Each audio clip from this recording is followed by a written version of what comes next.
Yo, what is going on YouTube? It's your boy Dan, aka aDrive. Everybody guys, week 3 of the playoffs here. The Minnesota Vikavolts are taking on the Philadelphia Braviaries and coach Chris Kobains. He is one of the top players in the league. He is a very, very good battler, featuring 2 Pokemon that have a tied for the most kills in the league. He's got an insanely powerful team, and a lot of people actually envision this matchup, me versus Kobains, as the championship match. However, we are fighting in this semifinal, so if we win this game, we are going to the championship, baby. And you know I want the Vikavolts to go to the championship, but it is not gonna be an easy match, guys. He's got an insanely powerful team, and I gotta be honest, probably one of the toughest teams I've ever prepared for, just because of the sheer amount of threats potential brings, things like that can make this matchup very, very difficult. But nevertheless, I will do my best to try to take down Kobains and ultimately make our way to the championship here for the NPA. It's been a great season regardless, but I really, really want to make it happen. And if you guys don't know, tomorrow afternoon, the day after this goes up, Saturday the 17th, I'll be doing a draft stream on my Twitch stream,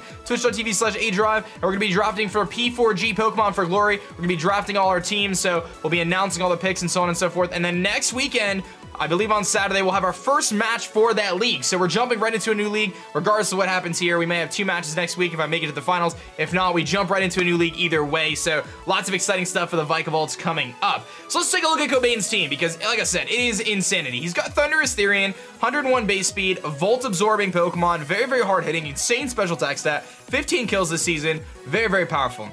Zygarde 50%. Incredibly powerful, man. Choice Banded Zygarde is no joke, guys. 1,000 arrows hits everything because it hits flying types and levitators and all that good stuff. So it's very difficult to deal with Zygarde 50%. He's got a Empoleon, and Empoleon is very powerful because of its ability to set up Stealth Rocks, its ability to get rid of hazards with Defog, its ability to just be incredibly annoying and bulky. Obviously a Steel type to resist Dragon type moves makes it pretty challenging. Swellow, which kind of bodies my entire team. Swellow is a very, very fast Pokemon, faster than everything on my team, hits incredibly hard with Choice Specs Boom Burst, can be a Brave Bird variant. I don't have the best flying resist, I don't have the best normal resist either, making Swellow very challenging. He's got a Magmortar, which is a very powerful fire type Pokemon. I don't really anticipate Magmortar, but he could try to sneak it in there. Leafeon as well, another Pokemon that I think is kind of just part of his lower picks, not really too big of a threat, but Swords Dance Leafeon could be a problem. I'm not too concerned about Leafeon if I'm being totally honest, but again, he's got, I mentioned 4 huge threats, 2 mild threats, but Mega Scizor, dude, Mega Scizor is insane, guys. And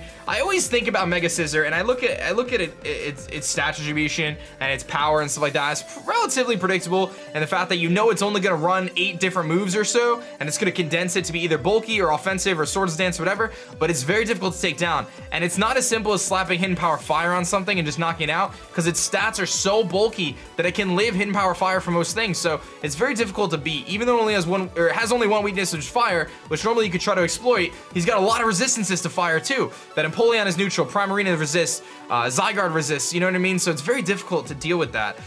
So we gotta be really careful around that Scizor. Obviously, it's just a very powerful Pokemon. Primarina, which is another huge powerful Pokemon, man. Primarina with a Choice Specs absolutely demolishes everything, dude. There's not many things that can switch into Choice Specs Primarina. It's got great coverage with Ice Beam and Psychic and Moonblast, Energy Ball, and Surf or Scald, Hydro Pump, whatever it may be. Very, very powerful Pokemon, man. He's got a Dugtrio, obviously ability to trap Pokemon. He could trap it with the Arena Trap and stop some of our threats. He could try to trap Infernape. He could try to trap stuff like that and Earthquake them, so you gotta be really careful there. Azelf, another fast Pokemon. 115 base speed, dude. This thing is a monster, and it's got a lot of versatility. It could be Stealth Rocks, could be Taunt, U-Turn, Explosion, a lot of things like that. And last but not least, Cofagrigus, which he actually, I believe, swept his opponent in the playoffs last week with. I think it was a Trick Room, Nasty Plot Cofagrigus. But Cofagrigus can be like defensive with Will-O-Wisp and Toxic Spikes. It can do a lot of different things, and as you can see, just kind of breaking down his team, I'm just kind of explaining how difficult this matchup is going to be. First of all, I don't really have a good reliable switch into Swellow except for Goodra. Goodra's really my only answer to Swellow. And then when it comes to things like Zygarde, I don't really have the best switch-ins. Dugtrio could be really annoying. I have no switch-ins to Primarina. My only fairy resist is actually Sandslash, and Sandslash isn't very good defensively. It's mostly meant to be a Slush Rusher. Cofagrigus, I don't have a Ghost resist really, except for Crook, so it makes it really challenging. He's got a lot of different pieces that he could bring and make this matchup really, really difficult. If I had to pick 6 that I think he's gonna bring, pretty sure you're gonna see the Mega Scizor. Pretty sure you're gonna see the Zygarde. You're gonna see the Empoleon and the Thundurus. I feel like those 4 seem pretty likely. I think he could try to go Swellow. He'll probably go Swellow or Primarina. I don't know if he's gonna want to double up on water types, but he'll probably bring one of the 2. And then he'll probably either try to bring, I think he's going to bring Kobains, to be honest. I'm really worried about that. But you might see Azelf or Dugtrio. I don't think we're going to see Magmortar or Leafeon, but you can see there's a lot of potential there. So in this preparation, I almost had to kind of look at his team and say, okay, I'm going to expect him to bring these things, and I'm going to prep for these things, and just hope that I guess right, because covering every option is very, very difficult. So anyway, let's talk about our team, because I spent a good amount of time in prep. I think we got a good team here. I've brought some very different stuff than what I brought typically in the past, but I'm hoping it works out. He's a very good battler, guys. Kobain pretty much spends all of his streams, when he streams on Twitch, he battles and just battles and battles and battles. So he's got hundreds and thousands, probably more battles under his belt than I do. So we're gonna have to really make some plays in this one.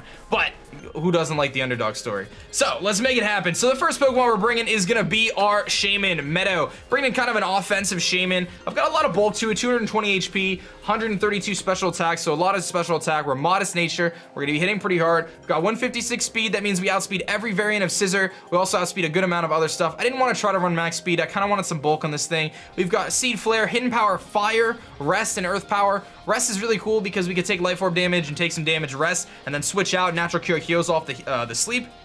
Earth Power for things like Empoleon if I don't want to miss Seed Flare. It also just kind of hits things generally relatively well. Hidden Power Fire obviously for Scissor, but generally we click Seed Flare with this thing, and we're going to be doing a lot of damage. He doesn't really have the best switch-ins to this.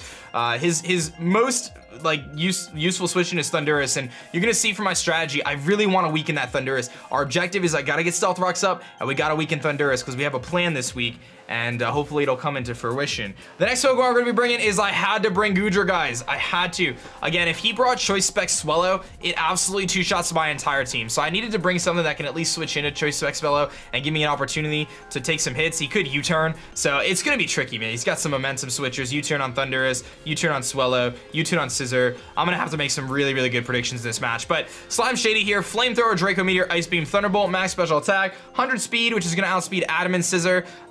I basically kind of put enough speed on the Goodra to kind of, basically in my head I said, okay, how much speed would he put on a Scissor to outspeed Necrozma? Because that's the next thing he would try to outspeed. So I threw 100 speed on Goodra. I think that'll put us above the Scissor. It'll put us pretty close, and that should put us above, Modest Primarina. It also puts me above Modest Primarina. So we have those two things. If he's Timid Primarina, then what are you gonna do? But yeah, so I have that. Thunderbolt obviously from Empoleon. Flamethrower for Scissor does one-shot it unless he's like fully specially defensive. Draco just to hit hard, and Ice Beam for Zygarde as well, also hits kind of Thundurus, so we can hit that thing like pretty well without dropping our special attack stat. But otherwise, like I said, max special attack, a little bit of HP, 100 speed. Next Pokemon we're bringing is gonna be Infernape. We are bringing Jolly Blaze Shed Shell Infernape.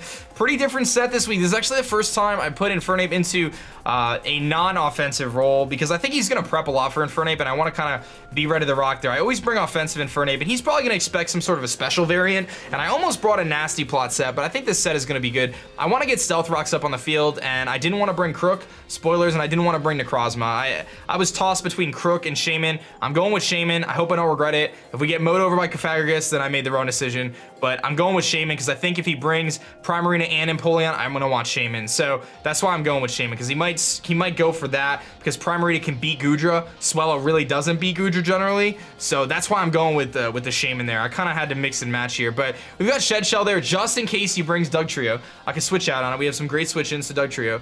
Will-O-Wisp is there in case he tries to switch into Zygarde, which is a relatively decent switch in the fire move. Close combat hits things like Empoleon, Flare Blitz, obviously for Scissor. You know, he may try to carry coverage on Scissor. He may have like Aerial Ace or something like that, but generally speaking, we can hit pretty hard there. We outspeed a lot of his team. I have enough speed to outspeed his Thundurus, which is really nice. Close combat obviously hits really hard against a lot of his team. Will-O-Wisp is there again to just burn stuff, like having an opportunity, even if it just hits the Empoleon and whittles it down, it's nice to slow things down. Could be really useful if we catch that Zygarde on the switch-in, which it could be a good switch-in for a fire-type move. So I kind of went with Will-O-Wisp there, and I didn't really need the other coverage options. Again, I could have went with like an HP Ice type of set and try to juggle around there, but this seemed to be my best way to go. And again, I kind of built this in a way that like I have other things to kind of deal with Primarina, hopefully, between, you know, Shaman being there and stuff like that. Not that it's a great counter, but it's a check at least. So we had to get Stealth Rocks on the team because it's super crucial to help me wear down things like Thundurus, which is one of the biggest stops in this team. I gotta get rid of that Thundurus, and you'll see why pretty shortly here. So next Pokemon, very weird, but we're bringing Choice Scarf Emma Frost. Choice Scarf Ninetales. Now, Ninetales obviously has a lot of utility in setting up Aurora Veil. I almost brought Sandslash with the Hail, but Sandslash has some issues. Can't really get through Primarina. Can't really, I mean, Iron Head can, but it's kind of wonky. Can't really get through Scissor at all.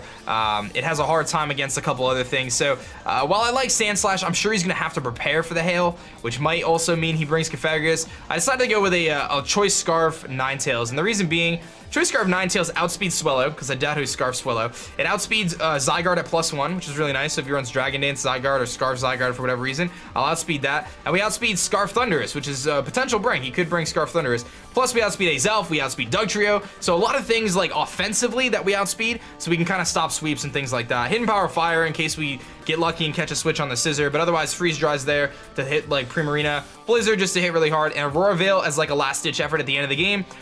If I know I'm gonna sacrifice Emma Frost and try to set up for someone else, I could send in Emma Frost, click the Aurora Veil, let it go down, and then we've got a couple turns of Aurora Veil to help out the rest of the team and hopefully you know, get ourselves in a situation where we can win the match. The next Pokemon we're going to be bringing is our Vaporeon here. Oxygen coming back, rocking max HP, or 204 HP, max defense, a little bit of special defense, Scald, Wish, Roar, Protect. This is kind of our anti-setup mon. If he brings Cofagrigus in, I could immediately go into this and roar it out in case he tries to set up Trick Room Nasty Plot. We've got Scald there, of course, which is just kind of our general coverage move. Wish to help out the team, and Protect is there to guarantee we live a few things like Choice Band Zygarde 1000 Arrows. We can't live Choice Band Zygarde Outrage, but he can't lock himself into that because we have a Ninetales. So otherwise, this thing is just a kind of a decent switch into things like Primarina. I can't do much back, but at least I can switch into it. And it's also switching a Scissor too. So it could give him some pivoting. I have to be very careful about my switches and try to gain momentum, because momentum is going to be a big one in this match. It's going to be about making the right switches and trying to keep on the offensive, so I don't just let him U-turn out and Volt Switch out or whatever it may be. If I let him do that, we're going to be in trouble. But I do like Vaporeon in this match. I think it's going to be pretty solid, and it kind of just ties the team together with Wish support for things like Goodra.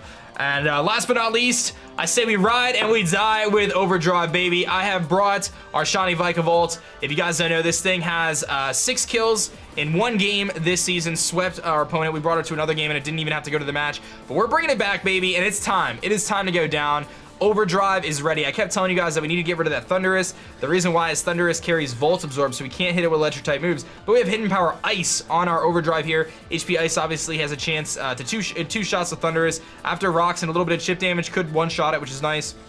Agility is there. After an agility, we outspeed everything on his team except for Choice Scarf Pokemon and Swellow. We outspeed Dugtrio by 1 point after an agility because we're max speed. We outspeed everything else. So we got that there. Charge Beam is the 4th move, kind of weird. Wasn't sure what 4th move to go with. There was a couple options like Roost, Thunder Wave, things like that. I went with Charge Beam because I figured if it comes to a late game situation and I set up an agility and I get that Charge Beam damage off on something and we get that 70% chance to boost our special attack, that could be the difference between a one-shot on something and not. And of course, Electrium Z for the Gigavolt Havoc on Thunderbolt, which is going to guarantee KOs on things like Scissor, guarantee max speed F and Empoleon goes down, help against things like Cofagrigus especially, so a couple different things there. And that is our squad, guys. Like I said, a very tough matchup for us to prepare for. I decided to go against Alolan Sandslash because I thought that he was going to really prep for that. Barbaracle had a decent matchup, but I was thinking about running like a Shell Smash Barbaracle, but he has too much priority on his team for me to feel comfortable trying to set up with that. He's got the and also Vikavolt is kind of good because it can switch into the Scissor really well, or pretty well anyway, and it switches into Empoleon almost every time, which is nice. Crook, like I said, very tough decision. I wanted to bring Crook, but I went with Shaman instead. That was kind of a coin flip there. Dragalge had a great matchup, but can't get through Empoleon, which is, and I think he's going to bring Empoleon. I really feel like he will, so I kind of went against Dragalge, and it's a little too slow for me in this matchup. And again, I didn't really think Necrozma was going to be that great. With him having a Scissor, with him having a Thundurus that are just going to U-turn out on me, you know, and then things like Primarina, which can just overwhelm Necrozma before it can really do much back. It just didn't seem like a good fit. So I'm pretty sure he's bringing Empoleon. Like I said, the defog to get rid of the Aurora Veil is really important. He may think we're trying to focus on weather, so he may try to bring something to counter the weather. Maybe Sunny Day, Leafeon could be pretty crazy, but otherwise I think we're going to see the Scissor. I think we're going to see the Thundurus, Empoleon, potentially Zygarde, Cofagrigus seems likely, Primarina, really worried about that. And again, he'll probably round out the lineup there. So that is our squad, guys. I hope you enjoyed our team builder. Wish us luck. Minnesota Vikavolts going for the gold here, baby. We want to make it to the championship. It's been a great season, man. It's been a great season, but we are about to take on a very, very, very tough opponent, guys. So that is going to be that for me, guys. My name is Dan. I also go by aDrive. I'm the coach of your Minnesota Vikavolts, and I'll catch you guys next time. Peace.